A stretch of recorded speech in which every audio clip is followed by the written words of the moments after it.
welcome to Dear Hank and John!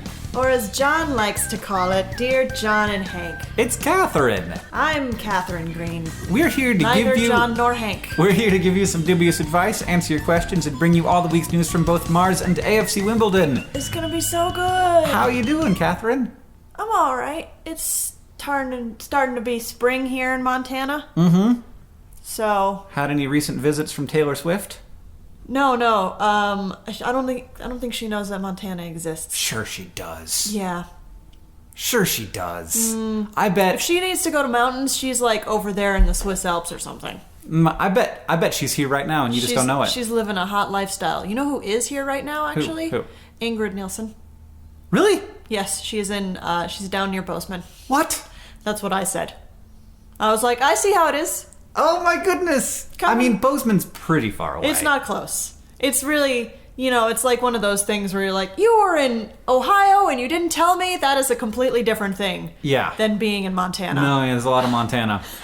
But what's she doing in Bozeman? I don't know. Some thing. Yeah. Important. Yeah. Cool thing. Yeah, I'm sure. Yeah. Well, I think we'll see her when we're in LA soon. So that'll be good. Right. Well, fingers crossed. Wow. But I bet Taylor's here too. I feel like I think she is. I don't know where she's at. You have a feeling. I do. I have this feeling. That Taylor Swift is in the area. Is nearby. No. Ish. I don't think you're right. Cosmically, she's nearby. She is closer than she could be. Yeah. If she was in space. Yeah, she's not in space. She's here on Earth. Yeah. Just like all the other Earthlings. Right. For the most part. Yes. It's a very, very tiny, tiny percentage of human Earthlings who are not here on Earth. And they're still very close. They're real close. I recently found out that oftentimes the space station is closer than lots of places on Earth. So like if you can see the space station overhead, it's much closer to you than like Florida. Sure. Yeah, or anywhere on the other side of the globe. Yeah. Definitely. Yes. Even if you could go straight through. Yeah. Still closer. Like the people on the space station are closer to people most of the time than people in like New Zealand. It's a really big planet. You could be It's a big planet. It's a big planet. And it's round. And the atmosphere is very thin. It is very thin. Precariously thin. Yeah. Terrifyingly thin. Yes, I'm getting anxiety. Let's stop talking about it. All right. How am I doing, is the question. How are you also doing, Hank? I'm good. I have a little bit of gas. That's pretty much constant for sitting me. here I on the just floor. don't even talk about it. I think I might unbutton my pants. Yeah, you should be comfy. Yeah, gotta make myself comfy. What's that face? That was me suppressing a burp. Oh. Of course. Oh, this is already better. This is already more comedy than any Dear Hank and John. Nobody wants to hear that. I don't know, Katherine. I think if you could let one or two go, people would really enjoy it. We'll see. And I also, on my Tumblr, I made a critical statement about the song Cecilia and the Satellite. Oh, God. It wasn't really a critical statement, even. I guess traditionally critical. It was a joke. Well, it was a bit of a joke, and also, I actually feel like if I was a songwriter, I would have played it different. But of course, that's fine.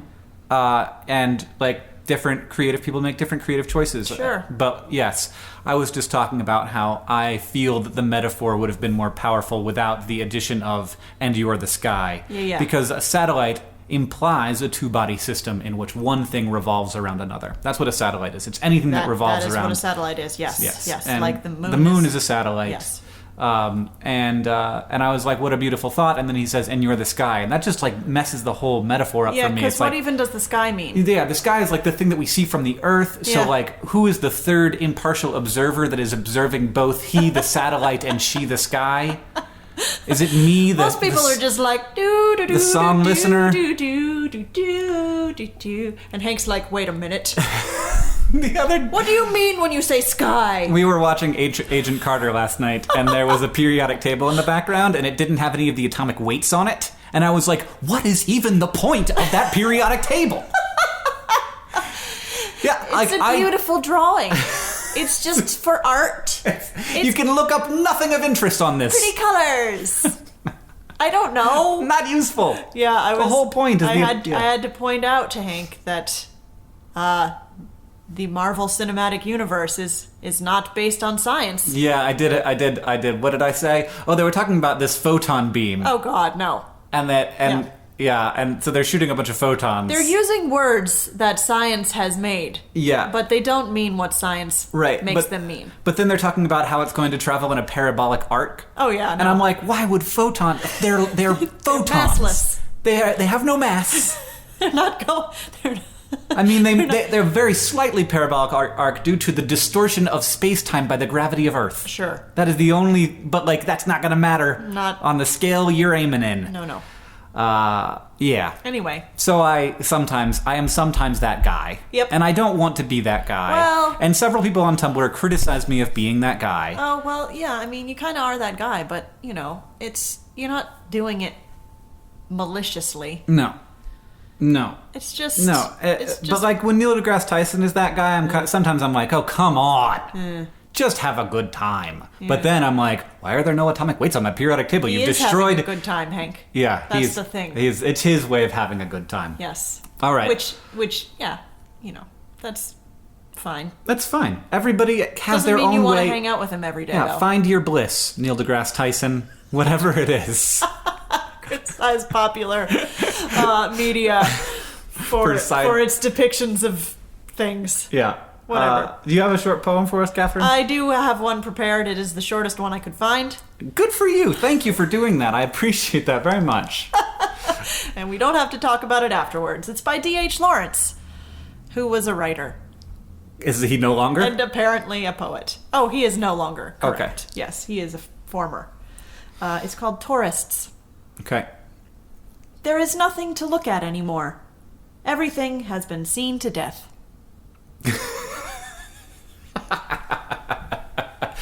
Great Dear Hank and John poem, Katherine. Thanks. You look really proud of yourself now. I am. I feel proud. As a person who knows nothing about poetry and has minimal interest in it. That's not true. You like poetry. More than I do. I suppose. I mean, I can appreciate it, but yeah. I don't seek it out. That's for sure. Yeah, I mostly have I just feel like my brain has very structured ways of understanding the world. It's challenging to absorb. It's taken a long time for me to develop these structures, and they function well. Mm-hmm. And then when like poetry is sort of designed to disrupt those structures. Yes. And then I'm just like, I can't work. No, everything breaks. I don't have those other ways of understanding the world. They're just not there. It is very challenging for you. All right, I understand. Katherine, we've got a question. Oh, let's do it. We're gonna do questions. This one is from Michaela, who asks, "Dear Hank and Katherine, dogs and cats have a higher average body temperature than humans, which causes them to always feel warm and soft and cuddly when we touch them. Does this mean that when they touch us, they feel a cold sack of human flesh, since our body temperature is lower than theirs?" Oh. I mean, have you ever touched another human?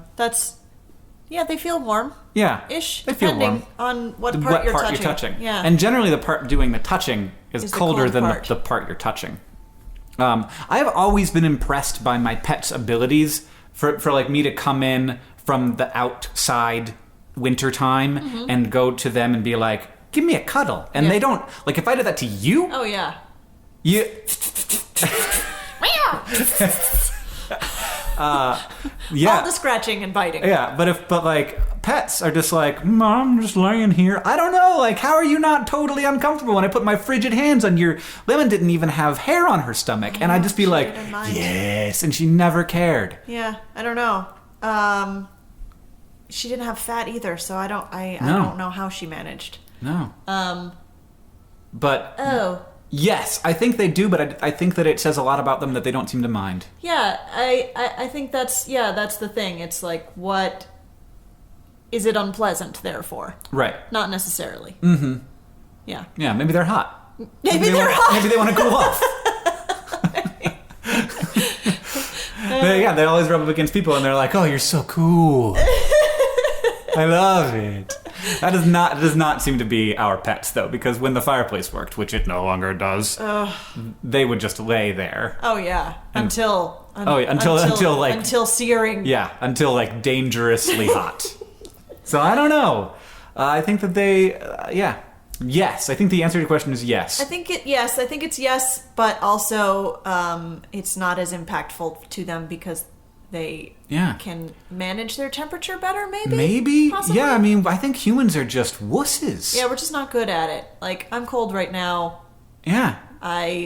Wearing a hat and a hoodie. Oh, God. Inside? Yeah. Yeah. So...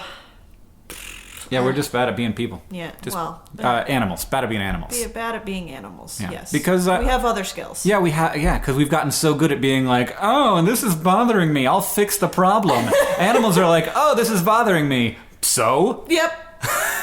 Write it out. What am I going to do? I got two choices. Die or live with it. Sucking it up. Sucking it up. Good animals are good at that. Thank you, animals, for being so good at that. Yep. Well, thanks for your question, Michaela. Yeah.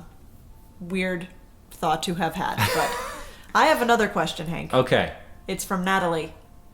And she says, Dear Hank and John, or Katherine, my brother and I are currently fighting over a ball, which I took from him because I wanted it. You have very good grammar. Now, I know you're wondering, how could a 2-year-old send emails? That is what I was wondering. Yes, well, I am in fact 16 and my brother is 14. Because I took the ball, my brother is now taking my things. He has my textbook. This will most likely continue until one of us gives in. I will not be the one. Anyway, I was wondering, what's the most petty thing you guys have fought over? Any interesting insults get thrown around? Now, I'm assuming he was hoping to get this question answered by you and John. Right, yes, but unfortunately, that's not what's going to happen. John's not here, so... And she, I believe. Oh, sorry, yes. Natalie. I don't know. That's weird. You just assumed that it was two brothers because that was more likely situation for the bickering. Yeah. Uh-huh. It does not... Yep. Well, anyway. Even though I read Natalie at the beginning. You did. Sorry, Natalie. Well, first let me say... You can talk about petty arguments you've had with John, though, even though he's not here to defend himself. No. I want to first give Natalie some advice. Oh, sure, yeah. Give that ball back. Seriously. Come on. I mean... You're going to be the one. Just, you are... I know that you're the older sibling here. Uh-huh. And there's a power dynamic, and that power dynamic is, I'm sure, has a lot of different stuff tied up in it in your sibling relationship. But remember that you as the older... See, we're both coming at this, Katherine and I, as the younger sibling, and we're like, come on! You be the bigger person. Because your brother, a 14-year-old, is doing his best to keep up appearances and be like, I am on equal footing with you, but he's not. Yeah. He's the younger sibling, and he's always going to feel... more slighted. Yes, that's the thing you'll have to learn is, when you have power, when you're in a position of power, you should not abuse it. And also understanding when you are in a position of power, which can be very difficult and is the source of the majority of conflicts in the world. When, misunderstanding how powerful you are. Interesting. Yes. That is how I feel. That is a feeling that I have. I have not done any psychological or sociological research on this. But do we have any arguments? Any useless petty things? Petty arguments? Yeah. Silence. We never fight. You do not like it when I leave the lights on. Oh. You're always like, hey, are you... What? Yeah, I guess that's a thing. Yeah. Cups. Well, the cups is a definite thing. I'm like, why? What, is this your cup? Is this also your cup? How about that one over there? Is that your cup? I can see 3 of your cups from where I'm sitting, Hank. Why do you have so many cups? Why did you just get a new cup? Yeah. I mean, yeah. That's fine, though. On the level of things. No, that is a petty argument. That is yes, and I am like, and it's not even really an argument. I'm just kind of like, you did it again. We're not like, because you're wrong. I do. So it's not like we're arguing about it. What happened was I forgot about everything in the world. I forgot that the rest of the world existed, and I was thirsty. Yep. And the thing what I do when I'm thirsty is I go to the cupboard and get a cup and put liquid in it. Yes. I don't think about whether I have a cup. This is important husband-wife communication. Like, you have to know these things about each other. That, like, Katherine conceives of the world differently than I do. Yeah. You see a bunch of objects. Yes. Around. I do not. Nope. I You're oblivious to the objects. I have no idea objects are around. Oh, yeah. Man. It's crazy. I have, like, I can tell, like, objects that I'm focused on. Yeah. Like the microphone. Uh-huh. I'm very aware of the microphone right now. Yes. I'm very aware of where it is. Do not touch it. And I feel, and when we're recording games with Hank stuff, I'm always like, Katherine, be more aware of the microphone. You have no idea where it is. And I'm constantly laser focused on where that thing is so that people can hear me. And you're like, off over here. And it's having fun, like, back on the couch. And I'm like, come on, we're making content here. I'm trying to live. Let me live. Yes, whereas the world is just full of objects for me. No, yeah. It is literally just cluttered with objects. So many. They're all looking at me and they want me to do something with them. Oh, God. It's really stressful. Yes. Those very, very different ways of looking at it. But you have to understand. Anyway, we just went right away from that question. That's fine. That's fine. Have you ever watched My Brother and Me? Listened to? Yes. That podcast is so much funnier than Dear Hank and John, and they never talk about the questions. That's true. The goal is a little bit different. The goal is different. They never talk about death. I mean, geez. What kind of podcast is it even? Seriously. Come on. Gotta at least acknowledge it. Yeah, I just want to talk about My Brother and Me, every episode of Dear Hank and John, because I want all the people who listen to Dear Hank and John to know. There's so much of it, though. There is. You don't have to listen. That's the other thing. You feel like there's all these objects in the queue of My Brother and Me, and that's stressful, that you're never going to listen to all of them. Yep. But I'm just like, I'll just listen to the most recent one. And if I've listened to that one, I'll listen to the one before that. Oh, man. No. I listened to one of the first ones, and I was like, why did I do this? It's less good. They didn't know what they were doing. The audio quality is bad. It's like, it's not funny. It's good. It's just less good. Why would you start at the beginning when, sometimes I'm like, why would someone start at the beginning? No one would start at the beginning of Vlogbrothers. You would go back and watch Vlogbrothers, maybe, because you have, you want to, have the institutional knowledge. That's not where you're going to start. That's not where you're going to start. Because if you did, you'd be like, what? This is awful. Why did anyone ever watch this? This terrible, terrible video. Yeah. These super awkward people. Super awkward, low quality, both technically and as far as the actual content performance-wise. itself. Yeah. All right, Katherine. Yeah. We want to do another question? I think we should. Okay. Sorry we didn't really answer that one, but, Let's do a more serious question. Oh, okay, sure, yeah. This one is from Laura, who asks, Dear Hank and Katherine. Doesn't actually say that, but let's just go with it. Whatever. I'm in college, and I have had a boyfriend for a year and a half. I love spending time and going places with him and his family, but I'm often uncomfortable because they are very rich, and I am definitely not rich. His parents took us out to some fancy dinners, for which I have to buy fancy clothes that I can't afford, and it's an odd situation for me because I never went out for fancy dinners growing up. Do you have any dubious advice for me to how to feel more comfortable in situations like this? Two different questions here. Yeah, I mean, there's definitely several issues. Yeah. Laura, is it? It is. Well, Laura. What do you think, guys? I feel like I had not quite not the exact experience as you. That's why I thought this would be a good question for us. But a similar one. Hank's You're allowed to say it. Family, parts of it at least, are far better off than mine, and just had different expectations of what life was going to be like. Right. And that included, fancy cocktail parties and whatever. The country club. Events, yes. Yeah. Things at the country club. Ugh. And, where if you were raised with it, it wouldn't seem strange at all. Mm-hmm. But as an outsider, and especially someone even from a slightly different culture. I grew up in Connecticut. My family is from the South. So, not quite the same there. Did not have, Anyway, I don't know about needing to get more comfortable with that. I think it's all right to maintain the discomfort. In some aspect. Right, I mean, like... Because, like, you don't want to be... I don't know. A different person. Right, and also, like, to become comfortable with fancy dinners all the time. I don't know. Maybe this is me judging. Right, but you want to be a little more connected to reality. Yeah.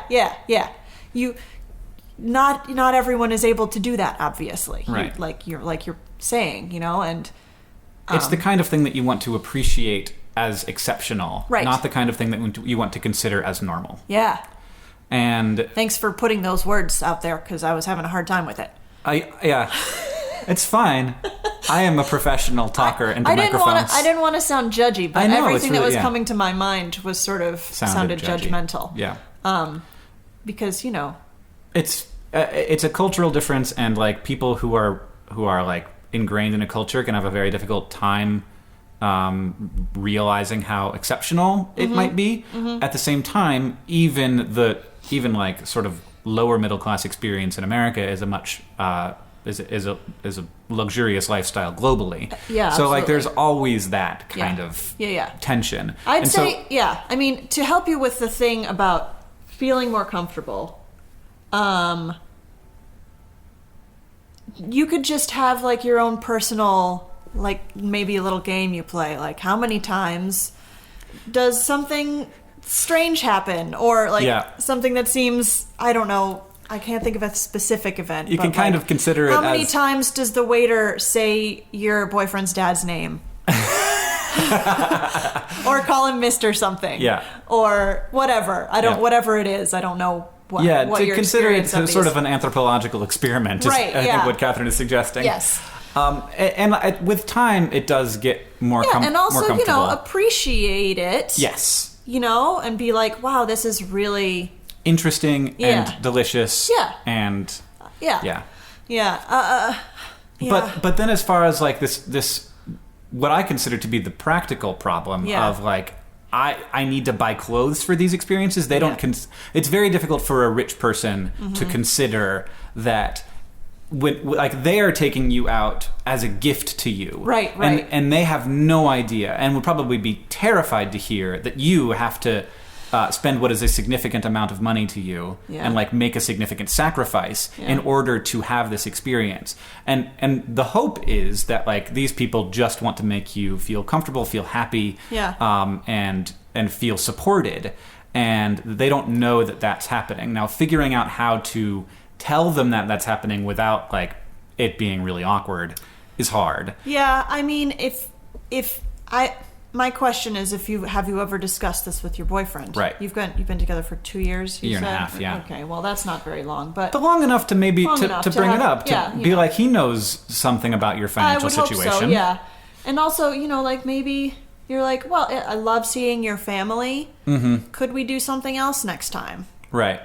Whatever it is. Yeah, I love seeing your family, just like approaching it from like a purely rational standpoint might be a nice thing to do, and be like, is it okay if I wear the same dress every time? Yeah, I mean, is that going to be weird? I would do that. Because there is also a kind wear of... the same dress every time, put a different scarf on. Yeah. Or, Don't think you have to get a different dress for every time you go out. Yeah, chances are they will not even notice. Yeah. And if they do and they don't like it, then like that's a conversation that you have to have with your boyfriend, because then they're judging you for your for like something that is not in your control. Correct. Which is not something that good people do. Yep. Sometimes you fall in love with people who don't have good relatives. But that it sounds like they're nice. It sounds like they're nice. It sounds like you've got a good situation, and like it'll be totally handleable. Hopefully, I don't know. Just stick with it if you feel like it. And if you don't.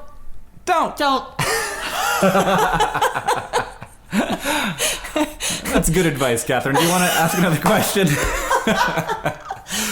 Oh, sure. This one's also kind of serious, but All right. It's from Emily, who asks, Dear Hank and Katherine, how do I get over my anxiety associated with driving? I was hit by a car my freshman year of high school and broke my ankle and had to be in physical therapy for a very long time. Now, I guess because I now understand the real dangers of driving a car, I don't like driving. It is the source of most of my anxiety. I'm a senior in high school and have had my learner's permit for 1.5 years. How do I get over this anxiety and actually drive?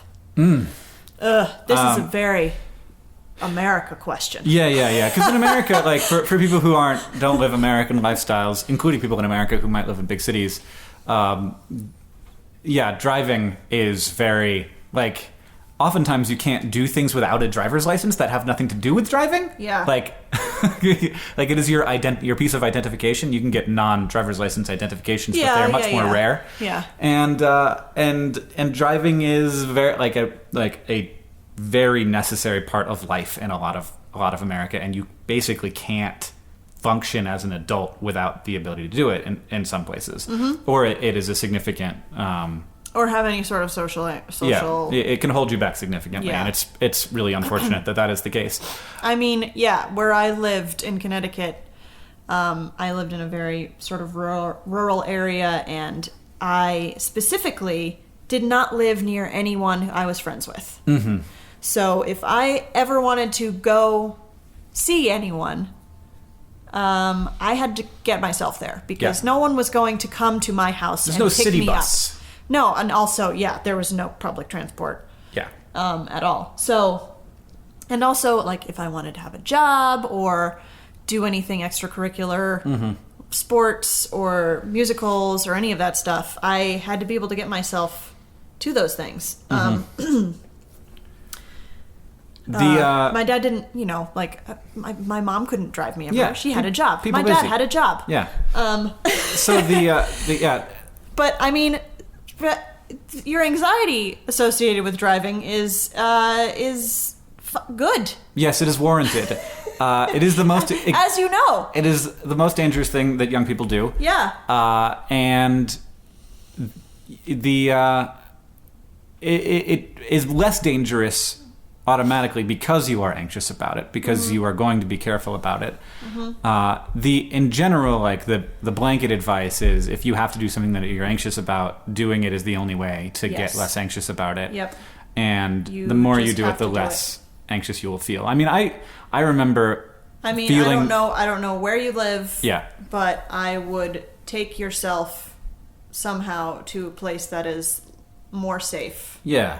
To begin driving. Do a lot of driving around in neighborhoods. Yep. Below 20 miles per hour. Slow places with not a lot of other cars and not a lot of other things to challenge you. And just get comfortable with the actual, like, being in a car in the driver's seat. Yeah. And, take it as slow as you need to. Yep. I guess. And as far as, like, rational Hank, just to know that, like, all things are percentages, and the chances of, in sort of normal everyday driving not being reckless, the chances of injury are low. Yeah, especially the slower you're going. The chances of accidents are much higher when you're going slower, but the chances of injury are much lower. Mm-hmm. This is a very interesting thing. I mean, I did a bunch of weird research on. So I read a statistic on the internet that said that women were much more likely to be to be the cause of car accidents than men, and I was like, I don't feel good about this statistic. So I did I did a bunch of research, and it was fascinating. And it is indeed true, but they are much less likely to be the cause of deadly accidents. Fatalities. So women do a lot of neighborhood driving to school, a lot of like distracted. Yeah, like mall parking lot driving, like the kind of driving that you're likely to get into an accident in. Supermarket. Yeah, like this is where most women, they go in shopping, they driving their kids around. Yeah, and they also have like the most distracting thing you can possibly have in a car, which is a child. Yes. But what do we want to measure here? The number of fender benders or the number of like deaths? Totally. Because men are responsible for many more actual serious car accidents, which is fascinating and one of those things where you're like, boy, statistics, they can say anything. Sure. But yeah, neighborhood driving is very safe, and it is all, and whatever happened to you, and I'm sorry about your accident. It's on. You just happened to be statistically very unlucky, yep. And that happens. That does not mean that it seems much more present to you because it has happened to you, but that does not mean that it is as likely as it feels to you. Mm-hmm. Which is an important thing. We got another question. This one's from Aliana, who asks, Why do sesame seeds add to a burger? Why do buns always have sesame seeds? Aliana, I don't know, and I am so grateful for you for asking. Have you brought this up before? No, I don't think I have. You haven't? I don't know that I've ever mentioned this anywhere publicly. I can't eat sesame seeds because of my ulcerative colitis. They are a trigger food for me that will make my colon really unhappy, and so like basically sesame seeds are Hank repellent. And like I get... Oh man, and they just like sprinkle them on stuff everything. Willy-nilly. Yeah, you don't, no thought. No warning. Yeah. Like, this is not a garnish. No. It does nothing for the food. They add nothing. Yeah. No, I love the flavor of sesame. Sesame is delicious. But you can't taste it when it's on a bun. Yeah, like 2 seeds on a bun. No, it is just... And like they're so stuck on because they like paint them on with egg whites or something. I don't know, but you can't just brush them off. Mm-hmm. And it is so every time I get a sandwich at a restaurant, I have to be like, does it have sesame seeds on it? If it does have sesame seeds on it, I'm like, fine, just give me a freaking salad. And oftentimes I'll be at places, particularly Asian restaurants, and I don't know why I haven't 100% asked every time, but you get a thing, and it doesn't say anything about sesame seeds, and then it's covered in sesame seeds. Yes, they've just thrown a handful of sesame seeds over your sushi, and you're like, why? No. Someone, I hope so much that someone else will eat this because I cannot. Yeah. But I think that this is just fast food is very strange. I was thinking about it yesterday because we were eating at McDonald's, and I realized what? Nothing. Did I let Our secret is out.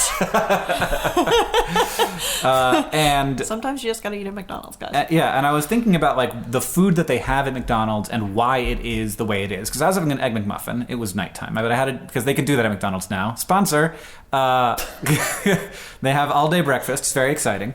And I was like, why is this the thing that I can get? Why is a chicken sandwich and a hamburger? Why are these the things? Yeah. And it's because they like have this overlap between being what was in the 50s and when like fast food restaurants were starting to happen, what was considered good food, and what you were easily able to cheaply cook and get and distribute with the same limited set of equipment and easy training for employees. Mm-hmm. And that's basically what the food is at McDonald's. It's stuff that's easy to get to places, easy to train people to cook, and and you don't have to have a new piece of equipment to cook it.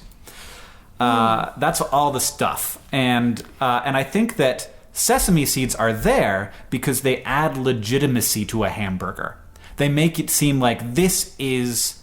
like somebody thought about this. And sesame seeds, like on a baked good, like if you're going to a bakery, like there are these like cocodrillos that like have amazing sesame seeds all over them, sesame bagel. Sure. And so like it's a thing that like is indicative of a higher quality item that I'm sure costs very little money. So it looks higher quality without being functionally different at all. But it looks higher quality and doesn't cost much more. And I think that is a huge, huge part of the sesame seed industry in the world. Window dressing. Yeah, it is psychology. Yeah, psychology. Psychological window dressing. Makes you think you're eating a fancier product. Yeah. Mm-hmm. I have a lot of thoughts on this, unsurprisingly, because I deal with it. Yeah. And this is also a problem for people with diverticulitis and any of those. So it's bowel disorders. It's not a huge problem globally. I understand that there are other food issues that are more significant than my sesame seed problem, but I am a frustration. I am a frustration. You are a frustration. All right, Hank, you want another question? Give me one. This one's also kind of about food. It's from Rabia. Okay. Dear Hank and Catherine, so we got cheesy pepperoni pizza delivered to our house the other day. Sounds delicious. Sounds great. I want it. Mm-hmm. Extra pepperoni. Crispy and amazing. Oh, God.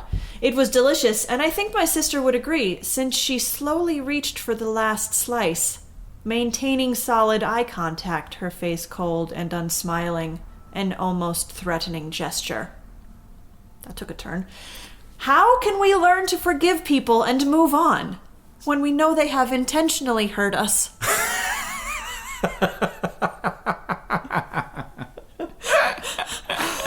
Why do we even talk? We should just let these people make the jokes. No, first of all, Arabia, thank you beautiful. for the beautiful story. I was transported to another place. I could see that pizza. Mm-hmm. I could taste it and smell it. It's so crispy. And then I saw your sister's betrayal. Yeah, I saw the face. Yeah, cold. Intentional. Well, I think that there's... I think you should steal her ball. I think there's only one thing you can do. Follow, I think it was Laura's lead. And steal that... No, it wasn't Laura. Dang it. Natalie. Natalie's lead. Steal that ball. Take it. Don't even let her know where it is. Yeah, I mean, that's one way to handle it. Just retribution. Yeah. Sure. Steal her boyfriend. What does she love? Destroy it.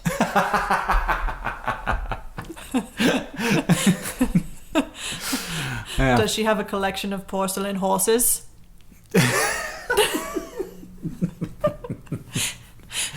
Put them in the blender. Crush them to dust. Dust. To sand. And then mix them in with her hot cocoa. Oh my god. Wow. That would be really, really nefarious. Yeah, that Never would be... mind, don't do that. Really, Wow. don't do that. Catherine, That's like tiny pieces of glass in your drink. No, you don't want tiny pieces of glass in your drink. No. You also don't want to be that person.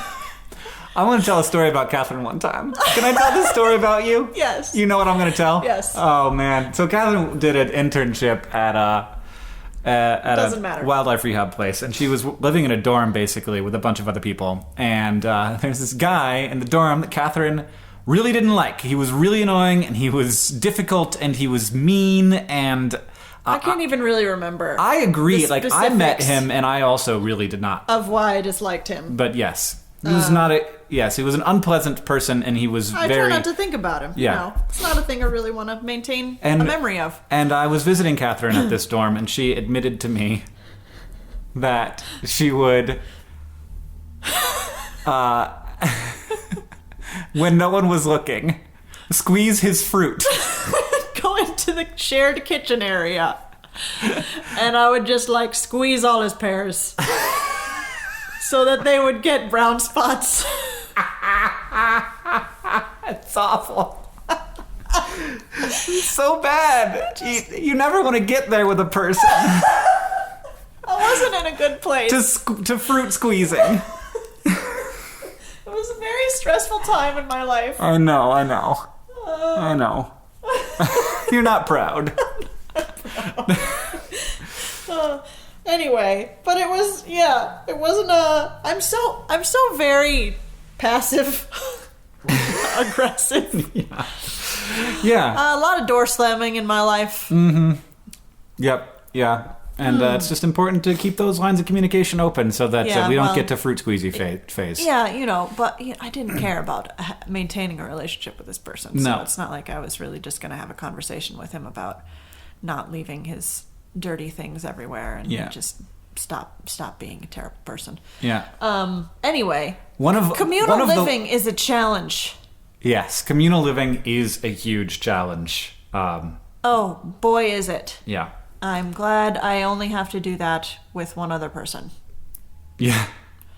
Yep. Yeah, we do it pretry well. We do it pretty well. I have another question. Oh, good. Yeah, bring it on. So squeeze her fruit is the answer to the question. Yeah. I mean, maybe, like... Don't squeeze her fruit. No, but, like, something that is really inconsequential but'll make you feel better. Yeah. You know? Like, just go unfold all of her t-shirts or something. No, I disagree. You just gotta let it go. No, it's just inconvenient, but you'll feel better. You gotta let it go. You gotta let it go. You gotta ask yourself, you know what I could do is just order another pizza and there would be more pizza. Like there's not a limited amount of pizza in your town. Okay, I guess that's true. There's other pizza in the world. There will be more pizza, I guess. You gotta let it go. This question's from Lydia, who asks, "Dear Hank," you could unfold all our t-shirts. who asks, "Dear Hank and Catherine." And this question is for both of us, though it says this question is for Hank, but it is about Montana. Oh. She's just been accepted into a summer program at Montana State University. She's super excited, but she's also scared because she lives in Amsterdam and the Netherlands and has no idea what to expect from Bozeman, Montana. It's pretty different, right? Yes. Then yes. Than Amsterdam? Yes, correct. It's pretty different than Missoula, actually. So, Hank, what's Montana like? What should I do there? Will I be able to do things without a driver's license? And most importantly, how many sides do bananas have in Montana? Anything you can tell me about this epic-looking place would be very much appreciated. All right. Yes, bananas, interestingly, are clones, and so they look the same everywhere in the world, at least for now, until the blight kills them all. You can watch about that on SciShow. Wow. So, yeah, bananas look the same here, unless you're talking about a different species of banana. Pluggy. Well, yeah, and I'm Hank GRE on Snapchat. Oh, boy. Anyway, Montana, Catherine. Yeah, I mean, have you ever been to the United States? Is this your first introduction? Yeah. I've never been to Amsterdam, so I don't really know, but I have some ideas about it. Do you like beer? We really like beer here. That's a big part of the culture. First of all, you're gonna have to start drinking espresso and beer. Well, she may have just been accepted into school, so she probably technically can't drink in America. Oh. But it's MSU, so right. you're probably gonna have beer around. That's a good point. Unless that's not not your bag. You'll probably find people who are into whatever you're into. The thing is, I don't really know much about Bozeman. I don't know that much about Bozeman. I do not know. Except that Ingrid is there right now. She's not there. She's just nearby. Anyway, I don't know how easy it is to get around in that town without a car. But I bet you could do it.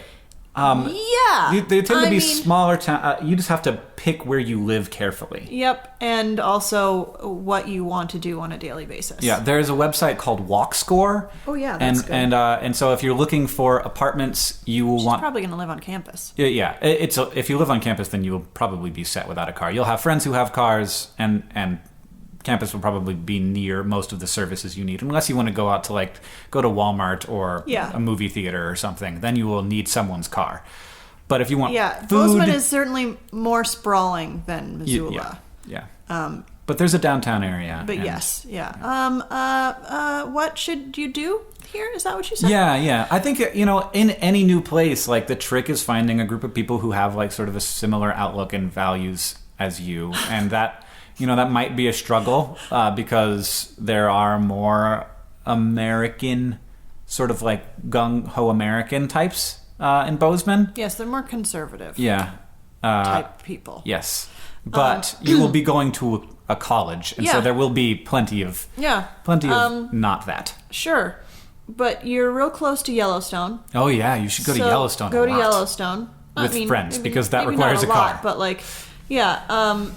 it can be expensive to get in. You pay per car, so the more people you have that go with you, the cheaper it is. The better, and you can also. It's a week-long pass, I believe, once you pay to get into the park. So make a longer trip out of it. Don't just plan on going down there for a day or something. Also, because it's huge and you won't be able to see anything and you'll be really stressed out. Yeah, if you try to get it all into one day. Yeah. But yeah. And also, I don't know, do you like to fish? Try that out.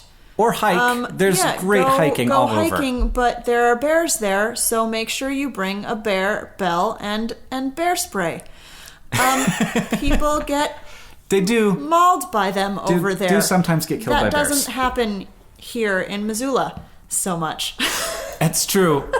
We have not had any maulings since we've been here. It's a different landscape a bit. Yeah. It's the other side of the Continental Divide. Mm-hmm. I don't know, man. Just explore the landscape. Go as many places as you can if you can find someone to take you there, since you can't drive. I don't. But it's a lovely town to walk around in. Sure. Yeah. I mean, do you have I don't know what time of year you're going to be there. It's going to be winter. Make sure you bring a lot of coats. It's cold. It's cold. Lots of snow. There'll be lots of snow. And if you like skiing, that is a thing that lots of people do there. Sure, that can also be expensive, though. So Yes. what kind of college student budget allows for going to the skiing I don't all know. the time? I don't know. Different strokes. Yeah. It's hard to answer because I don't know what you want to do. Yeah. Well, I think we gave a pretty good overview. What are you coming here to do? She didn't say. Oh, just go to school? Yeah. She's super excited. That's a weird decision. She said that she's excited about the epic-looking place. So, it is epic-looking. Big mountains. It's a beautiful valley. Mm-hmm. Yep. Don't get into the sports, though. The football is too much. It's too much. It's just too much. Yeah. We got a lot... we don't have any national football teams in Montana, so it's all about the college, and it rubs me the wrong way, you guys. I'll be honest. Don't hurt us. Don't hurt us, but, everybody in Missoula knows we've had some issues. Yeah. And it's really frustrating. You got another question for us, Catherine? Sure. This one's from Emmett. Emmett? Yeah. Dear John, Hank, and Hank John. And Catherine. And Katherine. A few years ago, I dated a rapper. Oh, cool. I now count him among my most amicable exes, but on account of the fact that breakups suck and I initiated ours, he wrote a song about me in the immediate aftermath that is, he confesses, somewhat harsh. When we were dating, he offered me veto power over any lyrics about me, which I declined on the principle that respecting each other's creative freedom was important in a relationship between artists. He's generously floated the same offer about the post-breakup song before it's committed to posterity in his upcoming album. I am still firm in my principles, so my answer hasn't changed. What has changed is that I don't want to hear the song at all. In fact, I dread it. I can accept that the song will be out in the world, but I don't want it in my world. I plan on immediately deleting it from my copy of the album and stepping out for an imaginary cigarette if I go to a live show. Having a song written about you is a pretty cool experience, so it's ridiculous to duck out of that just because it might hurt some very... So is it ridiculous to duck out of that just because it might hurt some very old feelings? He accepts my decision, but it still feels a bit sticky, especially as I'm creating some merch related to the new album for him. Please, I implore your dubious advice as to whether I come off as perfectly reasonable or an emotional coward in this scenario. Emmett, you come off as perfectly reasonable. Yeah, I mean, it's okay to have feelings about things that happened in the past. Its feelings are all right. Catherine accepts the legitimacy of feelings. Yep. And as should you, and as should your ex. Yeah, are you worried about... I'm confused about why you're worried about this. Yeah. Are you worried that he's going to react badly to your reaction, or that other people are going to see you leaving and be like, "Oh, he's leaving because this song is about him"? And I wouldn't worry about either of those things. No. I think it is fine to to take steps to protect yourself. No, it's fine. And I like... And I'm just a little worried that you still have such a close relationship with this person, it seems like. But... That's okay. That's fine. It's going to be fine. Yeah. I don't know how long ago this breakup was or anything, so... Or how bad it was. Yeah, he says it's amicable. So, I think that you are both being very healthy in this situation. And I think that if your ex feels like you are behaving strangely, like, it is fine to say, like, it just, it's emotional for me to hear that song. And so, like, if I don't want to have a bunch of emotions right now, which I don't always want when I'm at a club, then then I'm not going to listen to it. And but at the same time, like you in this situation are being really supportive of creative endeavor, and that's very healthy and fantastic. And like, it's a cool outlook that you seem to both have on the situation. So good job. Yeah, I think... I like this question basically because... I think you're handling things fine. Because I think you got all the... Yeah, I like this question because it's just like, hello, I'm handling a difficult situation in a very healthy way. Can we talk about that for a little bit? Yes, let's do that. And let's talk about you handling a healthy... you handling a difficult thing in a healthy way. I feel good now. Good job. Yeah. People make good decisions sometimes. Not always what we get here on Dear Hank and John. An easy one. It's, well-worded question and everything. Yeah, you read that whole thing. It was a long one. It was long. I was like, okay, I'm still reading it. You did good. You're better at reading than me. Whew. We got another question. This one's from Nicole, who asks, Dear Hank and Katherine, this one senior, I'm a freshman, has complimented my Giraffe Love shirt on 2 different occasions. It makes me wonder if he's a Nerdfighter. However, I wear my DFTBA sweatshirt every day to school, and he's never said anything about that. Is he a Nerdfighter, or does he just really like giraffes? Well, I think it's probably guessing that he really likes giraffes. Sounds to me like he really likes giraffes and also love. And also probably you. Maybe also he thinks you're cute, but do not Be engage. Careful. Do not engage. Do not engage, freshman senior, complicated power dynamic. No. Do not engage. Yeah. Catherine's got a grown face. She's... Yeah. We've all seen it. We've all seen that imbalanced power dynamic. I just don't think it's good. Anyway, you didn't ask about that at all. I didn't. I don't think he's a Nerdfighter either. Yeah. But... Because... It's possible that he just doesn't know he is yet. That's right. So, next time he compliments it, you should... hand him a piece of paper. Or something that says, maybe you'd enjoy this website. DFTBA.com, where you can buy this shirt. No. http / youtube.com/vlogbrothers. Nobody puts HTTP anymore. No, I don't know why you were doing that. I don't either.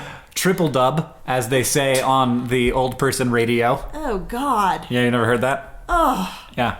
That gives me all kinds of gross feelings. Yeah, it's gross. Ew. I heard that on when I was at your parents' house. There was a tech support program on the AM radio.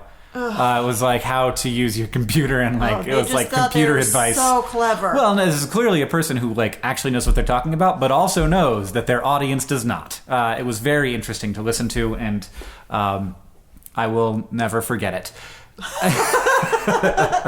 I just want to say that shirt, like so many things that happen at my parents' house. Yes, it's a great shirt, and I designed it. So thank you. I just want to say thank you to both you and that random senior. And giraffes. Thank you to giraffes, and also other people who have also had the thought of making a heart shape out of giraffe necks. Which is not a thing that Hank owns. Yes. I often will get people being like, "Did you see they copied your design?" And I'm like, "It's a giraffe. It's a couple giraffes making a heart. Yeah. That's gonna happen. Not original. That's gonna happen." Did not come up with that one all by yourself. I sure didn't. This podcast, Hank, yes, is brought to you by giraffes. Oh, yeah, they're tall. They got long necks, and they eat leaves. Correct. They're great. They can make heart shapes with their necks, and they drink each other's pee. Yeah. They're giraffes. I mean... They will make your life more interesting. They certainly did to us. I mean, frankly, not only is this podcast brought to you by giraffes, but in a way, the entire Vlogbrothers Enterprises is brought to you by giraffes. Yeah, that's what I'm saying. If you check out our most viewed videos, this episode of Dear Hank and John is also brought to you by the warmth of your dog or cat. The warmth of your dog or cat. Just remember that they feel you as a cold sack of human flesh. This episode of Dear Hank and John is brought to you by your siblings' ball. That came out different than you wanted. Nope. Your siblings' ball. Maybe you should just give it back. Oh, but if you really want it. And finally, of course, this episode of Dear Hank and John is brought to you by Sesame Seeds, the American Association I'm for shutting this Sesame down right Seeds. now. This broad is not brought to you by Sesame Seeds because they can go away. This episode of Dear Hank and John is finally brought to you by Good Decisions. Oh, yes. Good decisions. Healthy decision-making. You are able to make them. And when you do, we are proud of you. Yes. Well done! Write us your question and say, I was in a difficult situation and made a good decision. And we'll just be like, good job. Thank you. Well done, you. All right. What a wonderful episode of Dear Hank and John we have had thus far. Do you want to do a couple more questions? I suppose we could do questions, or is it time for the news from AFC Wimbledon and Mars? What time is it? Oh, it's totally wow! That flew by. It is time for the news from AFC Wimbledon and Mars. Geez, Katherine, I didn't realize Hank, how time we had gone. How time we had gone. Yes, it does had gone without us experiencing it sometimes. Well, the news from AFC Wimbledon is not great. Hopefully this is the newest news. Good. I'm proud of you already, Katherine. From the 8th of March. Okay. That was 2 days ago. That's new. Sure, that's got to be accurate. Unfortunately, AFC Wimbledon lost their game to the Bristol Rovers. Oh no. 3-1. And they are currently in 7th. Oh, that's still good. 7th, I think, is inside of the going up to thing. Still within the possible promotion, but more challenging. What happened in the game, Katherine? Well, I just refreshed this frickin' page, and it is taking extremely long to load. But once it loads, I will tell you all kinds of things that happened. Something, indeed, did happen. Several, at least 4 distinct goals happened. Yep. Jermaine Easter nodded Rovers ahead from Lee Brown's cross before Ollie Clark doubled the lead with a low right-footed shot. Oh. John Mead's header gave Wimbledon hope. Oh, John Meads. Go, John Meads. Yeah, but Matt Taylor's 12-yard finish, his 19th of the season, sealed victory. I feel like this was plagiarized. Sorry, BBC sport website. Wimbledon, who are 7th, as I said, had substitute Adebayo Akinfenwa sent off for dissent. Oh no. Dissent? Dissent? I guess. Like it's World War II? I don't know what that means. What is dissent? In the ranks? He dissented. Anyway, they're at 53 points. Oh, that's which is tied with Leyton Orient, but they have a better goal differential. Yeah. So that's why they're in 7th place. But they're 4 points behind their nearest. You can make that up. Yeah, it's possible, I suppose. But they're not going to get into that top 3. I do not think it is going to happen this year. All right, Katherine. Well, that is the end of the news from AFC Wimbledon. Right. Thank God. Right. All right, Katherine. This is the news from Mars. The Mars Reconnaissance Orbiter. What is it? The Mars Reconnaissance Orbiter. Okay. Celebrates its 10th anniversary. Today, when we record this, several days previously. On Thursday, March 10th. And the Mars Reconnaissance Orbiter has been doing amazing research on Mars, taking pictures with a number of different instruments of the surface of Mars that have increased. Is this a satellite? It is a satellite. Around the planet of Mars? Correct. The planet of Sicilia. Also known as Mars, which you designate Mars. That was a joke only for Sparks Nevada fans. I can't believe I've never made a Sparks Nevada joke in all of this time. Seriously. Of doing... Tell me more about Galut Proctar, which you designate Mars. Everyone calls it Mars. Galut Proctar. If you've never heard the Thrilling Adventure Hour podcast, you should totally check it out. It's amazing. It is a old-timey radio podcast, old-time radio, and it is a new time podcast in the style of old-time radio. There it is. There it is. I remembered. There. It is no longer a thing that is happening, but there's lots of old episodes in there. Absolutely delightful. So delightful. So delightful. So delightful. Also recommend Beyond Belief. Yes. With Paget Brewster and Paul F. Tompkins. Top quality hilarity. Top quality hilarity. Anyway, so the rover is 10 years old. Orbiter. Right. It is orbiting, not on the surface. The orbiter. It has lasted 5 times longer than they expected it to last. That is amazing. And it has been amazing because as we have found out more stuff, we have been able to focus on areas of Mars and do research like on those streaks of water that we recently identified. Is that how we got those images? That is how we got those From images. From the orbiter. Oh, yeah, good. so if it had not lasted as long as it did, we would not have been able to do that research, and we would not know that there was liquid water on the surface of Mars sometimes for brief amounts of time. Fascinating. Thank you. Good work. Thank you to all the project Mars scientists orbiter. at the MRO team. Thank you to the orbiter itself, which is obviously... Does it have a name? The MRO, the Just Mars Reconnaissance. just no, it MRO. doesn't get like Curiosity or no. That's too bad. Opportunity, Spirit. Can we call it Fred? Sure. Call it Sparks. Good work, Sparks. Sparks is good.